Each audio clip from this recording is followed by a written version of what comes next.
Hey, what's up, soldiers? My name is GregFPS, the Zombies Extraordinaire, and Ashes of the Damned is coming out very, very soon. We're a couple days away at this point, and I couldn't be more excited to play a new Zombies experience. But we've had a bunch of Zombies experiences since Knocked back in World at War, so I figured we would go through and rank all 19 of them, and hopefully Ashes of the Damned will be in the top 5 or top 10 at least. So we'll have to wait and see. But anyways, guys, we're going to start it off with the 19th spot, the worst Zombies launch experience, and that is Der Anfang. Now let's be real, there's no surprise that Vanguard Zombies is going to be the worst on the list because it is by far the worst experience.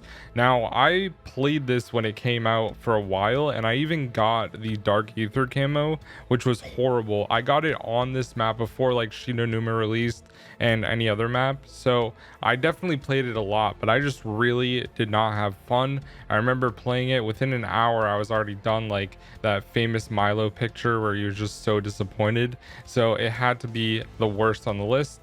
So let's get into the number 18 spot. All right, guys, next up is Modern Warfare Zombies. Now, overall, I did have a good amount of fun with this, especially on launch, but after a while, it got really, really repetitive. The Worm boss fight was cool. Going into the Dark Aethers got very, very repetitive as the seasons went on, because I feel like it just wasn't fully supported by Treyarch or Infinity Ward for that matter. And I think getting the schematics was fun, but after about that, it kind of just got really repetitive and not as fun. So it comes in here at the number 18 spot. All right, guys, next up is the Black Ops 2 launch zombies map, which is Transit.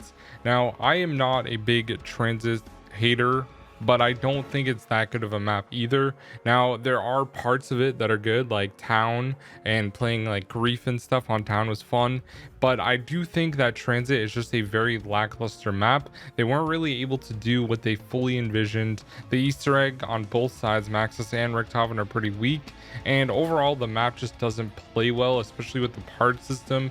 You can only hold one part at a time. That eventually got updated later on with like Black Ops 3, for example, where you can hold multiple parts. But I just think that Transit was just like way overhyped, and it just didn't really do that for me. I just really didn't enjoy it. I played it and I didn't think it was that great, so I just went over to multiplayer until we got like Die Rise and stuff like that. And we'll have another one on this list from Black Ops 2 as well.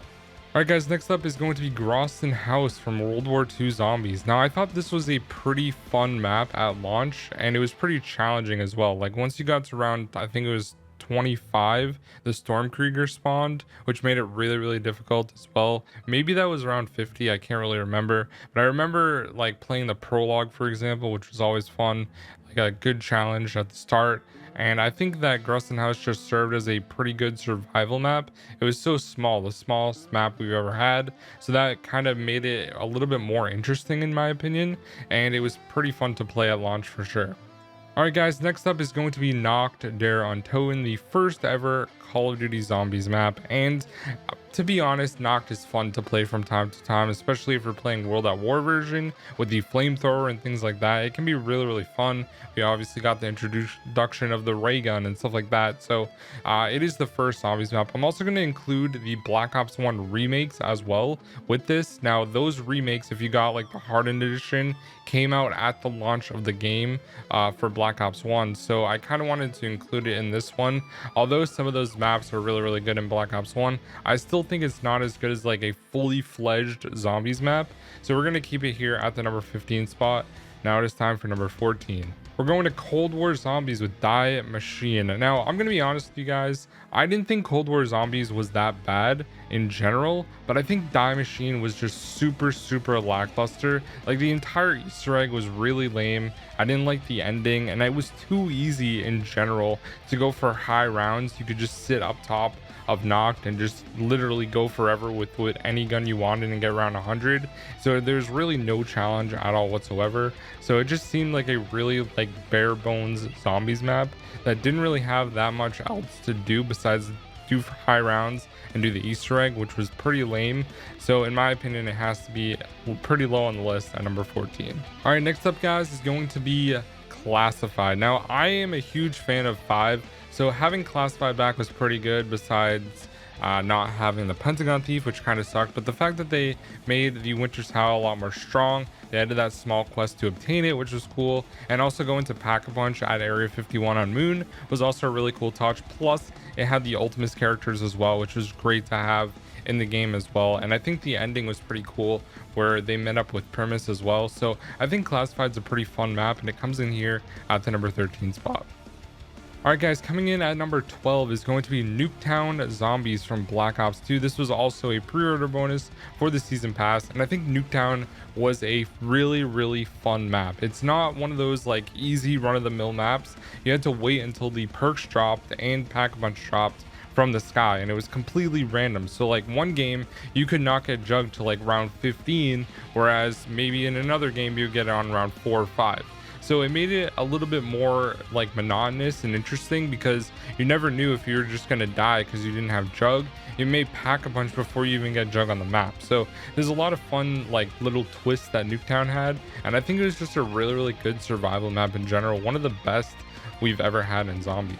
Alright guys, next up is going to be Liberty Falls from Black Ops 6 Zombies. Now I've played this map more than any other map in Black Ops 6, just grinding camos specifically, and I think that overall like it's a pretty fun map to just get camos on, but there's a few things that get annoying. Like obviously you have the abomination spawning, which can be annoying.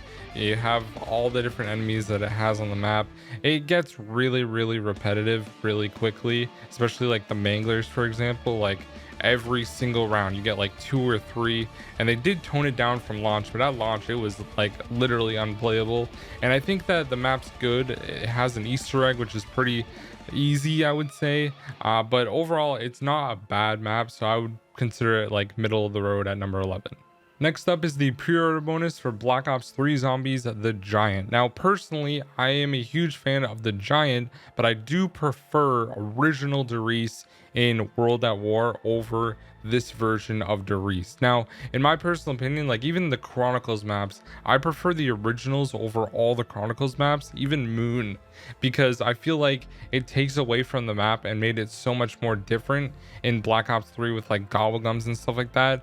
I think that overall, like the Giant was fun to grind like headshots on and stuff like that and level up, but it just didn't really have that much like stay factor for me, so I would find myself not really playing it that much and more so playing like Shadows of Evil or something like that instead. But I think the Giant's like a pretty good medium like way from top to bottom, so it's pretty fun. Alright guys, next up is going to be 5 from Black Ops 1. This is one of my personal favorite maps, and the fact that it had the Pentagon Thief was really fun. Our boy Yuri Zavoyski, and I think that 5 is just a really challenging map. I like the different characters that it had, of course, like JFK, Robert McNamara. You had just all the different Fidel Castro, and also Richard Nixon. So I think that overall 5 is just a really fun map in general, and it's pretty challenging as well, which is another thing I like about it. Those old school like Black Ops 1 mechanics were just so enjoyable in my opinion back then, and I think 5 definitely deserves to be here at the number 9 spot, and you got it after the campaign as well. Alright guys, coming in at the number 8 spot is going to be Voyage of Despair. Now I know this is not really a fan favorite for a lot of people in Black Ops 4, but I think this map really had a great vision when it came out. Like playing on the Titanic is just one of the most like classic things you could do for zombies, because we've had different experiences where we've gone to like historic events like Mall of the Dead on Alcatraz and stuff like that. So I think this one was really cool, but I feel like it was pretty difficult, and the boss fight was really good as well. I think it might be one of the best boss fights in all of Black Ops 4, and it was pretty challenging. Going to different parts of the boat was cool. So overall, I really did enjoy this map a lot, and it comes in here at the number 8 spot.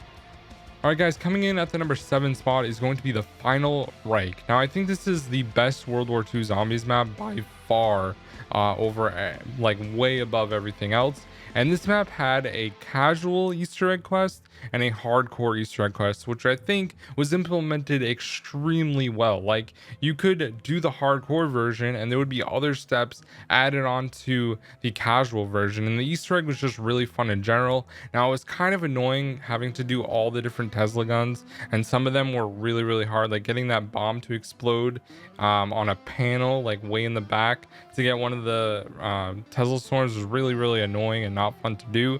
But overall, I did have a good time on this map when it came out, and it comes in here at the number 7 spot. Alright guys, next up is going to be Blood of the Dead, the subpar version to Mob of the Dead in my opinion, but Blood of the Dead introduced a lot of good things to zombies in my opinion. There's a lot of cool new areas to explore and Easter eggs that brought me back to feeling like I was playing Mob of the Dead again. So just for that reason alone, it had a lot of stuff. Now I do think there's a lot of things missing, like we should have been able to go to the Golden Gate Bridge in my opinion. They missed out on a few different things, but the story with Richtofen dying was of course a huge point in Black Ops 4 Zombies, and I even cried watching that. So I do think it deserves a pretty high spot at the number 6 spot. Alright guys, coming in at the number 5 spot is going to be one of the most played, if not the most played zombies map of all time, and that is Kino der Toten from Black Ops 1. Now of course this map is fun and I have a lot of fond memories playing it, and I'm sure a lot of you guys do as well, but I feel like this map is really subpar in general. Like you just hit the teleporter and link it to the spawn room, and then you go up and pack a bunch, and that's about it. The Nova crawlers are pretty annoying, and this map is just extremely bare bones. Besides having the 115 side Easter egg, there's really nothing else on this map going for it in my opinion, so it had to be here at the number 5 spot. But the Thunder Gun is really good, so that's like one of the best qualities of Kino in general. Next up guys is a launch map from Black Ops 6, and that is Terminus. Now Terminus is by far one of my favorite maps that we've ever had in Call of Duty Zombies in general, but in Black Ops 6 in my opinion it's the best map. I think that Terminus just had a lot of stuff going for it. Like the boss fight was really good. We had new enemies like the Amalgam, which got introduced, which was nice to see, like a brand new enemy. Of course now it's been brought back multiple times, which definitely does suck, but overall I think the map was great. The boss fight at the end was crazy, and just the Easter egg in general was like a fairly good Easter egg, I would say.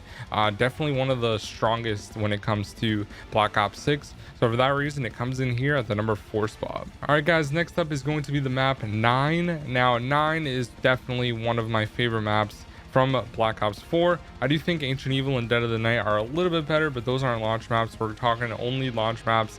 9 is the best launch map when it comes to Black Ops 4. I think 9 had a lot of good stuff going for it. The boss fight at the end, fighting the elephants, is absolutely crazy, and the full Easter egg in general is really fun, except for the part where it's time gated, which is a little bit annoying. Like you have to go through certain rounds, like you could only start it at like round 17 or something like that, which made it a little bit annoying. And the like wonder weapon's not that great either, but I think it's a strong Easter egg and a strong map, and I really like the challenges you could do, like right when you spawn into the game, get a pack-punch strife, which was really nice. So overall I think 9's a great map, but it comes in here at the number 3 spot. Alright guys, the second best launch map of all time is going to be Zombies in Spaceland from Infinite Warfare Zombies. This map is fantastic, although it has a very boring Easter egg in my opinion. Like it's really short with the Steadicam and just defending it. I think that Zombies in Spaceland's vibe was just top notch, one of the best vibes ever in Call of Duty Zombies, and Infinite Warfare Zombies really grew in my opinion as like one of my favorite maps over time. But I think that even at launch I was really enjoying it. I had a hard time with the boss fight at first. I failed a bunch of times, which I think is a really good thing, and eventually I beat it before they nerfed the boss fight, and that felt like a really good accomplishment because it took me like 5 or 6 times dying in the boss fight to finally get good enough at it to beat it. And that felt really rewarding, because nowadays when we play a new zombies map, you beat it first try pretty much every time at this point. So having to fail a lot made it enjoyable for me, and that's why it comes in here at the number 2 spot. Alright guys, and coming in at the number 1 spot is going to be Shadows of Evil from Black Ops 3 Zombies, the launch map. This is one of my absolute favorite maps of all time. It's in my top 5. It is by far one of the best maps. The whole overall red hue of the map added a lot. I love the characters. I love the map layout. I like the Margwa. I think the Easter egg is pretty cool. I like 4-player Easter eggs. I know it's not really like a big thing that a lot of people like, but I think the ability to play and coordinate with teammates to accomplish something is really fun. I remember back in the day when Shadows came out, I enjoyed this map a lot. I thought it was fairly difficult, and I remember crashing over and over and over again on Shadows, and it took me like playing every day for like a week to finally beat it because there was so many bugs and issues with Black Ops 3 at launch. They changed like how the zombies hit, and they like, before when zombies hit you, you would get like stunned and couldn't really move, so it was really easy to go down, and they eventually changed it. But that's how the mechanics are even in last gen. Like they're still like that, which makes that pretty much unplayable. But overall, I think Shadows is just a fantastic map and a great map as a launch map to have in general. So anyways guys, that is going to be my ranking of all the launch experiences for zombies in Call of Duty. There's a chance that I missed one, but I couldn't really think of it. I went through all the games in my head, and I didn't want to include Extinction, although I think Extinction's really good. Point of Contact was fun. But anyways guys, thank you so much for watching. Once again, we're going to be having Ash to the Dam coming out later this week. I'm going to be covering that. I'm going to be covering Dead Ops Arcade 4, and we have a lot of stuff to look forward to this year. So thanks for watching guys. I'll see you in the next one. Peace out.